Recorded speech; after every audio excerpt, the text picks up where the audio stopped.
இது ஒரு ஆச்சரியமான விஷயங்க.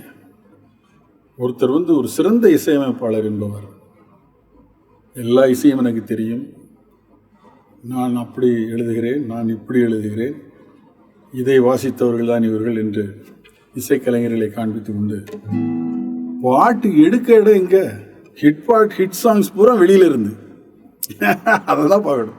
இந்த பாட்டை கலங்க, இந்த டியூனை கேட்டீங்களா பாருங்க.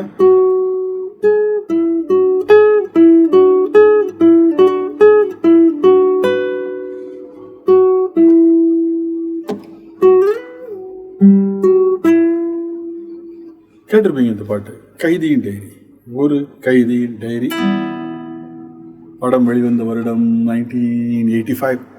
எஸ், கமலஹாசன் அவர்கள்.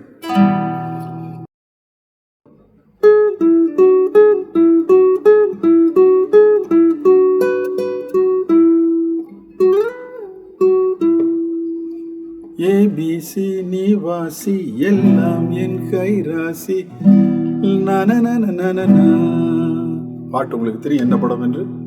ஒரு கைதியின் டைரி 1985 ரிலீஸ் ஆன படம். அதுக்கு 15 வருஷம் முன்னாலே ஜான் பெசர்ட் அவருடைய மியூசிக்ல வந்தது.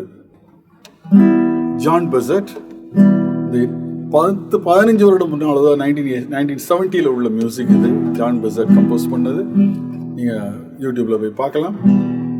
சேம் டியூன் அப்படியே, அச்சரம் நோட் பெசகாம அப்படியே இருக்கு.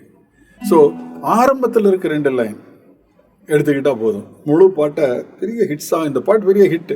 நம்ம நினச்சிட்டு இருக்கோம் இது ஒரிஜினலாக சிறந்த இசையமைப்பாளர் கையிலேருந்து வந்திருக்குன்னு. இல்லை, காப்பி, அப்பட்டமான காப்பி.